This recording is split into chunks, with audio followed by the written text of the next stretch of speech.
راوی این قضیه امام سجاد علیه السلام که حضرت بیمار بودن. امام سجاد نقل میکنن، میگن در خیمه من خوابیده بودم، عمم زینب هم پهلوی من نشسته بود و از من پذیرایی میکرد. خیمه پهلویی هم پدرم حضرت ابی عبدالله بود، نشسته بود.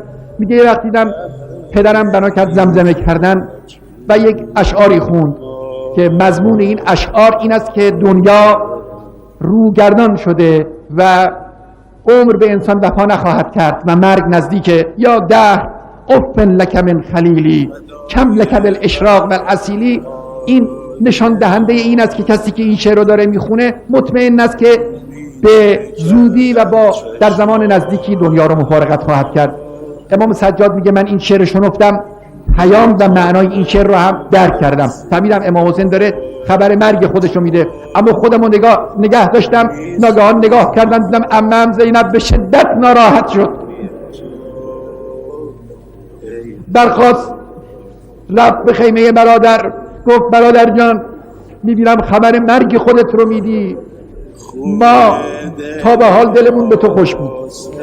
وقتی پدرمون از دنیا رفت گفتیم برادرانمون هستن. برادرم امام حسن وقتی به شهادت رسید من گفتم برادرم امام حسین هست. سالها به تو دل خوش کردم، به اتکای تو بودم، امروز میبینم تو هم خبر مرگ میدی.